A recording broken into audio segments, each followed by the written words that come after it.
Hello friends, मैं Shyam Upadhyay just 10 education में आपका स्वागत करता हूं। आज हम लोग शाहजहां के शासनकाल को पढ़ेंगे। शाहजहां के शासनकाल, जैसा आपको हेडिंग दिख रहा होगा कि शाहजहां का शासनकाल 1627 से लेकर 1658 ईस्वी तक रहा। अगर हम बात करें कि शाहजहां का शासनकाल 1627 से 1658 के बीच रहा, तो इसका मतलब जहांगीर की मृत्यु जो है अक्टूबर 1627 ईस्वी में हो गई। लेकिन जो है शाहजहां का शासनकाल जो है 1628 ईस्वी से चलता है। उसके बीच कुछ घटनाएं होती हैं, हम लोग उस घटनाओं को देखेंगे। इससे पहले शाहजहां के कुछ परिचय को देख लिया जाए। तो शाहजहां का जन्म 5 जनवरी 1592 ईस्वी को हुआ। 5 जनवरी 1592 ईस्वी को हुआ। इसके बचपन का नाम खुर्रम था। इसके बचपन का नाम क्या था? खुर्रम था। और इसको उपाधि मिली हुई थी। किसकी उपाधि मिली हुई थी? शाहजहां की उपाधि। कौन सी उपाधि थी भाई? ये शाहजहां की उपाधि कब मिली? तो अगर हम बात करें कि शाहजहां की उपाधि की बात किया जाए, तो जब वह मेवाड़ पर आक्रमण करता है 1615 ईस्वी में, तो उस समय शाह की उपाधि, उस समय संधि के जो मेवाड़ से संधि के दौरान राणा अमर सिंह से संधि के दौरान केवल शाह की उपाधि मिलती है। जहांगीर द्वारा शाहजहां को केवल शाह की उपाधि दी जाती है 1615 ईस्वी में। कब दी जाती है भाई? 1615 ईस्वी में दी जाती है उसको, 1615 ईस्वी में। लेकिन जब वह अहमदनगर पर आक्रमण करता है और अहमदनगर को जीत लेता है, तो अहमदनगर की जीतने के बाद उसके उपलक्ष्य में जहांगीर ने शाह से उसको शाहजहां की उपाधि प्रदान कर दी। तो शाहजहां की उपाधि उसको कब मिली? तो 1617 ईस्वी में। 1617 ईस्वी में यह इसको शाहजहां की उपाधि मिली। इससे पहले 1615 में उसको शाह की उपाधि मिली थी, जब वह मेवाड़ से संधि किया था राणा अमर सिंह से। लेकिन 1617 ईस्वी में जब वह अहमदनगर को जीता, तो उसके उपलक्ष्य में उसके पिता जहांगीर ने उसको शाहजहां की उपाधि प्रदान की। तो उपाधि से हम लोग देख लिए। अगर बात किया जाए तो इसका राज्याभिषेक कब हुआ? तो इसका राज्याभिषेक 24 फरवरी 1628 ईस्वी को। कब हुआ? 24 फरवरी 1628 ईस्वी को हुआ। और इसके बीच मैंने बोला कि जहांगीर का मृत्यु अक्टूबर 1627 ईस्वी में हुआ, लेकिन इसका राज्याभिषेक 4 महीने बाद 24 फरवरी 1628 ईस्वी को हुआ। इसमें कुछ घटनाएं हैं जो कि हम आगे जस्ट देख रहे हैं। अगर बात किया जाए इसकी पत्नी का नाम था अर्जुमंद बानो बेगम। यह कौन थी? यह उदय सिंह, मारवाड़ के राणा उदय सिंह की पुत्री जो थी, उदय सिंह की जो पुत्री थी वही थी अर्जुमंद बानो बेगम। उदय सिंह की जो पुत्री थी वही थी उन्हीं से उदय सिंह की जो पुत्री थी उसी से जो लड़का हुआ था वही था, उसी का नाम था खुर्रम। वो अर्जुमंद बानो बेगम उनकी बेटी नहीं थी। उनकी बेटी का नाम था, उदय सिंह की बेटी का नाम आपका क्या बोलते हैं? हाँ, जोधा बाई उनका नाम था। अगर बात किया जाए कि शाहजहां के कुल जो है 14 पुत्र हुए, जिसमें से 7 पुत्री और 7 पुत्र थे। और वो उसमें से 14 पुत्रों में से केवल 7 ही बचे, जिसमें से 4 पुत्र और 3 पुत्रियां थी। तो उनमें इस प्रकार से हैं। क्या है वो? अगर बात किया जाए दारा शिको जो कि क्या था? उनका सबसे बड़ा लड़का था। हालांकि उनसे बड़ा सबसे प्रथम उनका जो है पुत्र था वह, और क्या थी? वह एक पुत्री थी जिसका नाम जहां आरा था। जहां आरा के जस्ट बाद दारा शिको। लेकिन हम लोग देखेंगे कि वैसे ही क्रम में दारा शिको जो कि उनका बड़ा लड़का था, और फिर उनकी बड़ी लड़की थी वो जहां आरा। फिर उसके बाद औरंगजेब उनका पुत्र था। फिर रोशन आरा उनकी पुत्री थी, यफ लिखा हूँ। फिर मुराद उनका पुत्र था, और गौहन आरा उनकी क्या थी? पुत्री थी। और शाहसूज उनका पुत्र था। इस प्रकार से कितने? 4 पुत्र, दारा शिको, औरंगजेब, मुराद और शाहसूज, ये 4 पुत्र थे। और 3 पुत्री, जहां आरा, रोशन आरा और ये गोहन आरा। अगर बात किया जाए कि अंतिम दिनों में, शाहजहां के अंतिम दिनों में इनकी 3 पुत्रियों ने 3 अलग अलग भाइयों का सपोर्ट किया, जो इस प्रकार से है। अगर बात किया जाए, दारा शिकोह का समर्थन किया जहां आरा ने, दारा शिकोह का समर्थन किया जहां आरा, क्योंकि दारा शिकोह और जहां आरा की जो है मत काफ़ी मिलते जुलते थे। और औरंगजेब का समर्थन किया उनकी बहन रोशन आरा ने, क्योंकि औरंगजेब और रोशन आरा के विचार एक जैसे से। और मुराद जो उनका लड़का था, उनका सपोर्ट किया उनकी बहन गौहन आरा ने। और शाहसूज का कोई बहन सपोर्ट नहीं करता है। और इन शाहजहां अपने दिनों में, अपने ही काल में अपने चारों पुत्रों को अलग अलग जगह पे नियुक्त कर दिया हुआ था। अगर बात किया दारा शिकोह को, दारा शिकोह खुद वह बहुत प्रेम करता था और दारा शिकोह को अपने पास ही रखा था। लेकिन औरंगजेब को जो है दक्षिण में 2 जगह उनको 2 बार सूबेदारी दिया था। एक दक्कन की सूबेदारी किसके हाथों दिया था? तो वह औरंगजेब था। मैं आगे चल के अभी बताऊंगा कि औरंगजेब को 1636 से लेकर 1634 ईस्वी तक जो है दक्कन की सूबेदारी रही। फिर बाद में 1652 ईस्वी से लेकर 1658 ईस्वी तक जो है दारा शिकोह के पास जो है सूबेदारी रही, दक्कन की सूबेदारी रही। और अगर बात किया जाए मुराद, तो मुराद को गुजरात की सूबेदारी थी मुराद के पास, और शाहसूज को जो है बंगाल की सूबेदारी थी। इस प्रकार से अगर याद रखोगे कि शाहसूज के पास जो है बंगाल की सूबेदारी, मुराद के पास गुजरात की सूबेदारी और औरंगजेब के पास दक्कन की सूबेदारी थी। और जहाँ की दारा शिकोह वह खुद जो है शाहजहां के पास रहता था। तो इस प्रकार से अगर बात किया जाए, अर्जुमन, इनकी पत्नी जो थी अर्जुमन बानो बेगम, वो क्या थी? वो अर्जुमन बानो जो बेगम थी वह जो है नूरजहां जिसको मेहरून निसा भी जहांगीर कह के पुकारते थे, उनकी भाई जो है आसफ खां की पुत्री थी। अर्जुमन बानो बेगम जो है आसफ खां की पुत्री थी। आप कह सकते हैं कि वह नूरजहां की भतीजी थी। जो है अर्जुमन बानो बेगम कौन थी? नूरजहां की भतीजी थी, जो कि शाहजहां की पत्नी थी।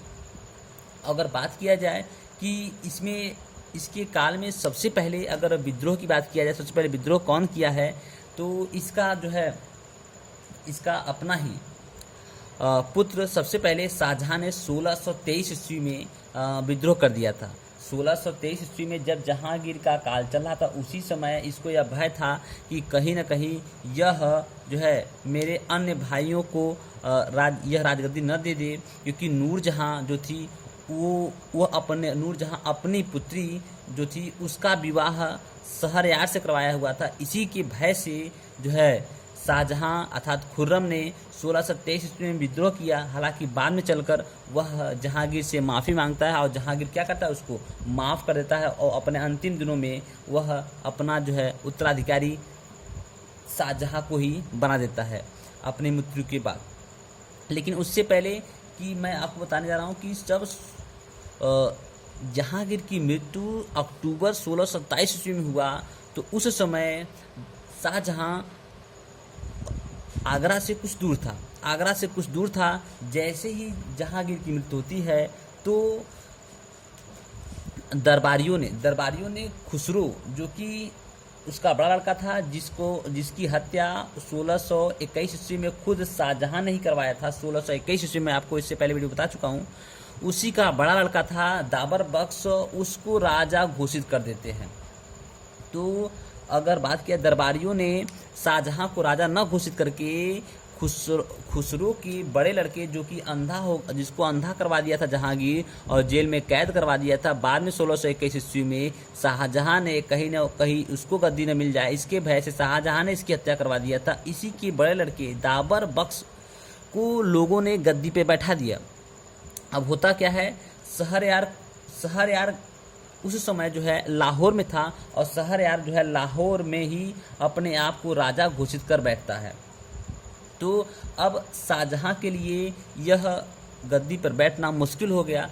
तो अब क्या करता है, चूँकि कहीं ना कहीं आसफ खां जो था, नूरजहां का जो भाई था, उसके पुत्री जो थी अर्जुमन बानो बेगम, उससे विवाह हुआ शाहजहां का।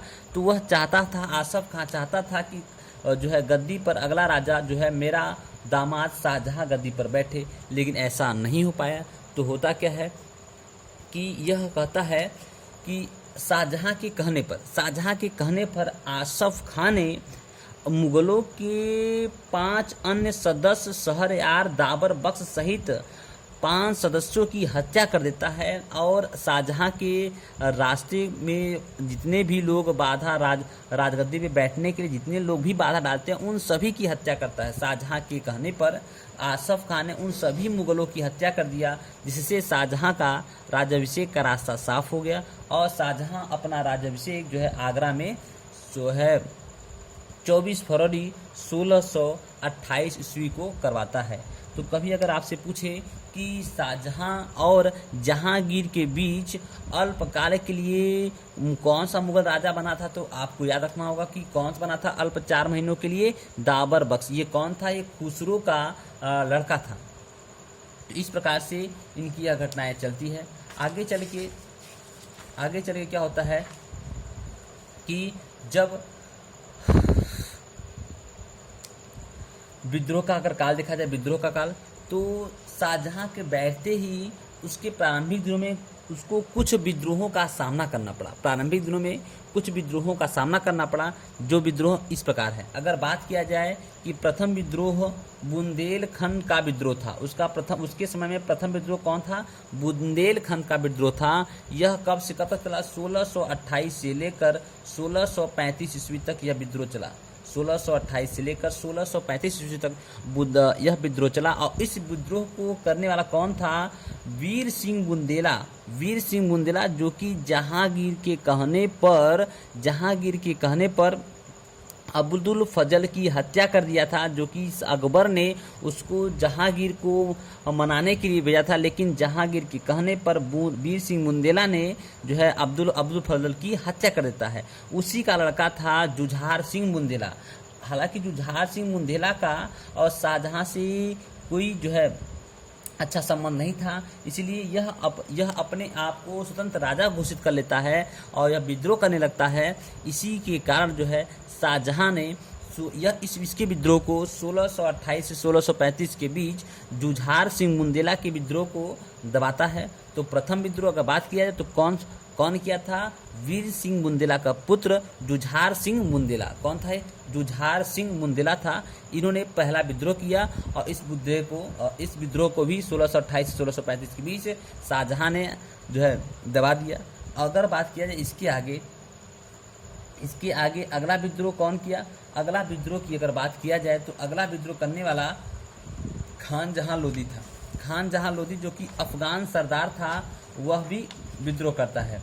खान जहां लोदी जो है ये भी अफगानी सरदार था, यह भी जो है विद्रोह करता है और इसका विद्रोह का काल जो है 1628 से लेकर 1631 तक रहा। तो खान जहां लोदी जो कि अफगान सरदार था और वो उसकी हत्या शाहजहां ने उसकी हत्या 1631 ईस्वी में करवाता है और इसी के साथ जो है खान जहां लोदी का विद्रोह भी शांत हो जाता है। तो 1628 से 1631 के बीच खान जहां लोदी जो कि अफगान सरदार था, उसके विद्रोह को भी 1631 ईस्वी में उसकी हत्या करवा के दबाता है। अगर बात किया जाए अगला विद्रोह तीसरा विद्रोह की बात किया जाए, चूंकि 1632 ईस्वी में पुर्तगालियों की उदंडता के कारण यह विद्रोह हुआ। पुर्तगालियों को एक मोनोपोली अधिकार के अंतर्गत उनको हुगली नदी के तट पर व्यापार करने की छूट दिया था। लेकिन होता क्या है, जो व्यापार करने की छूट मिलने के साथ साथ वह धीरे धीरे पुर्तगालियों जो है हुगली नदी के तट पर अपने कब्जा को जमाने के लिए मुगलों के सैनिकों को मार के भगाने लगते हैं, अन्य लोगों पर अत्याचार करने लगते हैं। यह बात शाहजहां को पता चलती है तो शाहजहां इस बात से बहुत दुखी होता है और पुर्तगालियों से युद्ध की जो है घोषणा करता है। तो 1632 ईस्वी में पुर्तगालियों सेनाओं को परास्त करके और हुगली पर अधिकार कर लेता है। तो 1632 ईस्वी में पुर्तगालियों की उदंडता से यह विद्रोह को भी क्या करता है, शांत कर देता है। हालांकि पुर्तगाली बाद में इनसे माफ़ी मांगते हैं और फिर वापस जो है अपने व्यापार को वो लोग शुरू करते हैं। तो 1632 ईस्वी में पुर्तगालियों की उदंडता के कारण विद्रोह हुआ। लेकिन कुछ समय बाद एक जो है और विद्रोह हुआ, 1628 की घटना है। 1628 में अमृतसर के निकट 1628 की घटना है।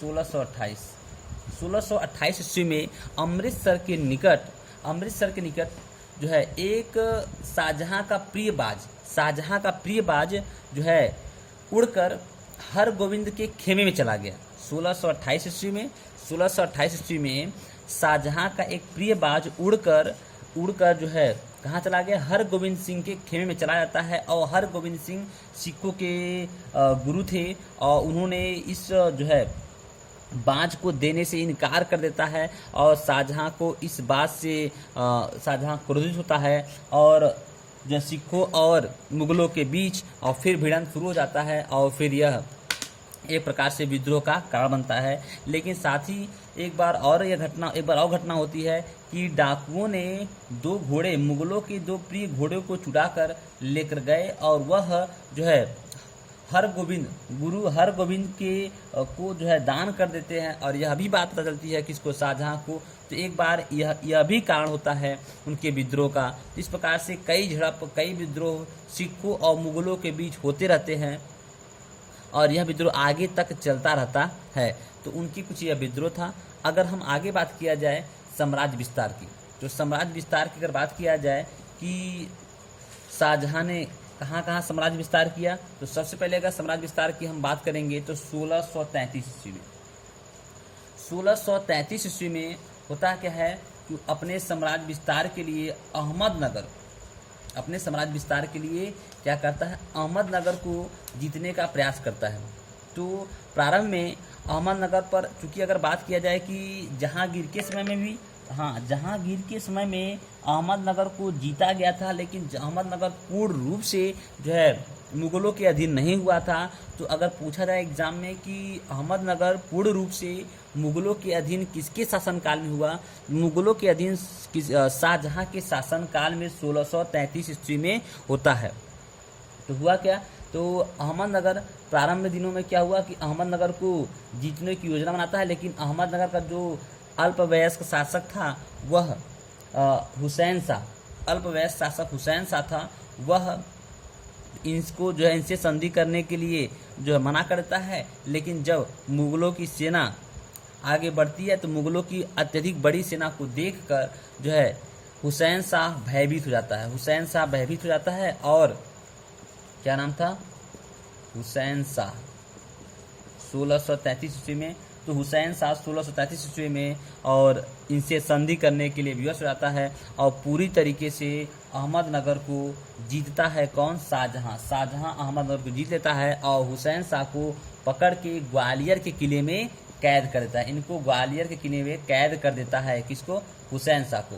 तो हुसैन शाह को ग्वालियर के किले में कैद करने वाला कौन था, शाहजहां था। अर्थात यह पूरी तरीके से अहमदनगर को 1633 ईस्वी में क्या करता है, जीत लेता है।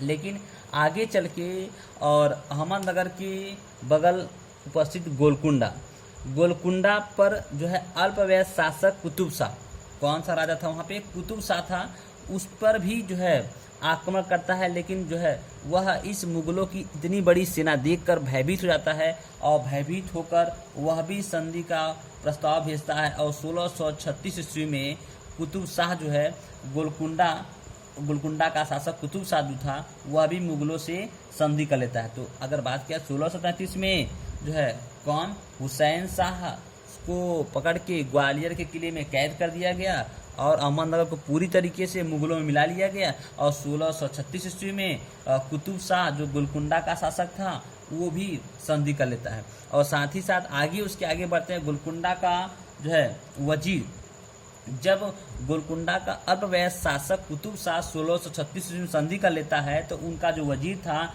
मीर जुमला, जिसका पूरा नाम था मोहम्मद सैयद, यह फारसी व्यापारी था। मोहम्मद सैयद यह फारसी व्यापारी था। और जो है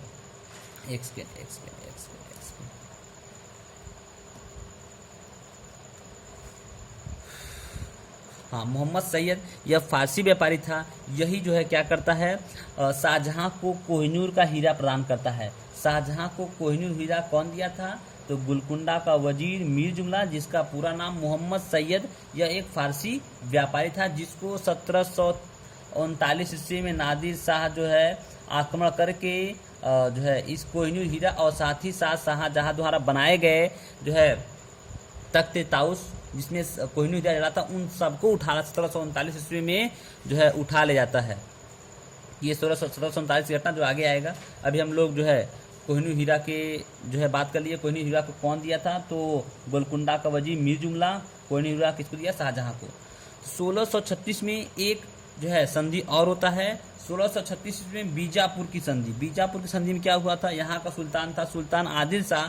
यह भी जो है मुगल सेना जब इस पे ऊपर आक्रमण करती है अर्थात दक्षिण अभियान में, क्योंकि जो है शाहजहां इस दक्षिण अभियान के ज़्यादा समय शाहजहां ने अपने पुत्र जो औरंगजेब को यहाँ की सैनिक व्यवस्था को नियंत्रण करने के लिए लगाया हुआ था। तो सुल्तान आदिल शाह जो था वह क्या करता है? वह जो है संधि के लिए विवश का संधि जो है कर लेता है किससे? मुगलों से। तो यह बीजापुर का सुल्तान था सुल्तान आदिल शाह। अब अगर बात किया जाए कि इसका अंतिम जो है साम्राज्य विस्तार के लिए बात किया जाए तो यह 1648 से लेकर 1649 के बीच ईरानी जो है ईरानी और फारसी जो है ईरानी और फारसियों ने कंधार पर, क्योंकि कंधार जो था वह ईरान से जो है भारत घुसने का एक मार्ग था कंधार, और वह कंधार किसके अधीन था? मुगलों के अधीन था। लेकिन जो है ईरानियों ने जो है भारतीय मुगल जो है ईरान पे वापस कब्जा न जमा पाए या वापस आक्रमण न कर पाए, इसके कारण जो है ईरानियों ने कंधार पर अधिकार करने की योजना बनाई।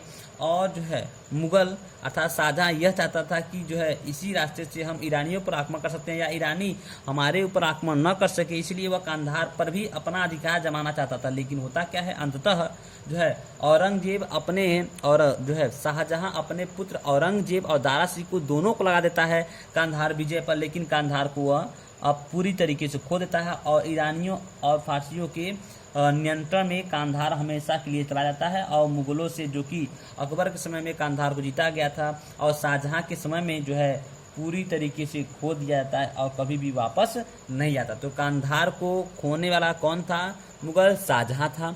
कब? 1648-49 ईस्वी में, और पूरी तरीके से यह मुगलों के अधीन चला गया।